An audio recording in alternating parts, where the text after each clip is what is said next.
So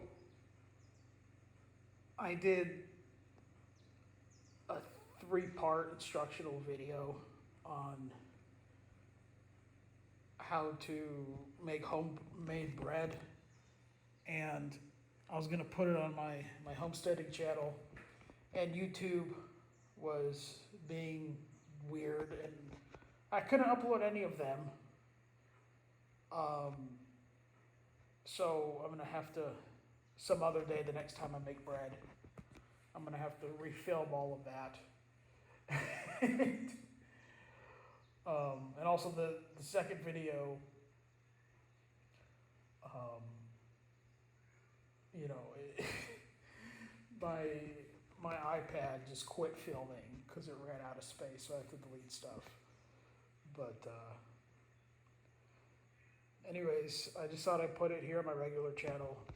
This is after, well, I used half a kilo of flour, 400 milligrams, half a kilo of flour, 400 milliliters of water, a little bit of salt, and a spoon of ferment, so it would grow. I mixed that in a bowl. That was yesterday, and then after it was mixed, and you put the water slowly, or else it'll get it'll be too wet for you to work with and stuff. But so you put in the water slowly, and you keep mixing and stuff, and then you cover it with a cloth, and you let it sit for about 12 hours. So it's good for you to do it at nighttime, so that you can go to sleep, and most of that is while you're sleeping. And then the next morning, you get up, you see that it's fermented, that it's grown, right? And then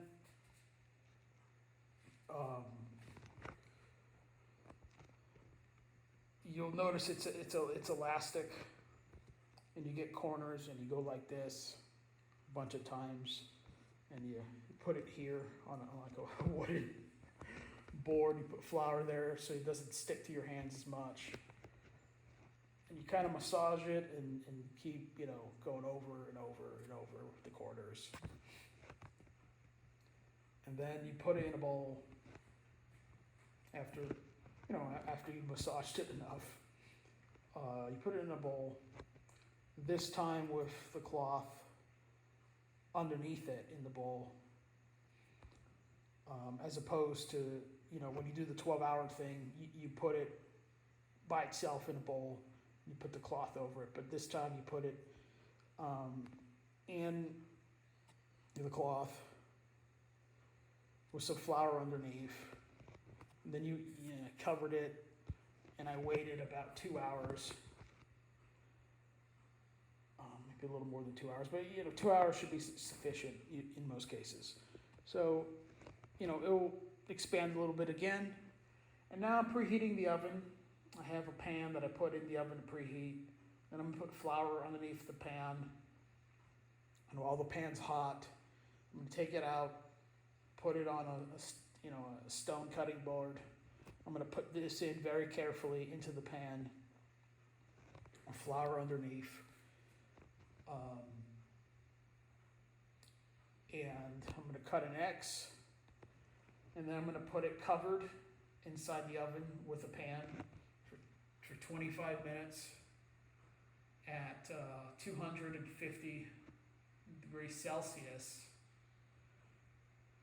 And then after 25 minutes, I'm going to take it out, remove the lid of the pan, and I'm going to put it back in for 25 more minutes without the lid. And I'm going to show you, after that's all baked, what it looks like. And, more important than, fantastic homemade bread is actually the bread of life, Jesus Christ, okay? So if you accept Jesus Christ as your personal Savior, you have the bread of life, and you also have eternal joy. Jesus Christ died for you according to the scriptures, was buried and rose again on the third day for your justification. That's the beauty of the gospel, is that it's good news and that Jesus Christ, who was God manifested in the flesh, did it all for you. Okay, salvation is not of works, lest any man should boast. It's not about your works. It's not about you. It's about him and what he did for you. Okay?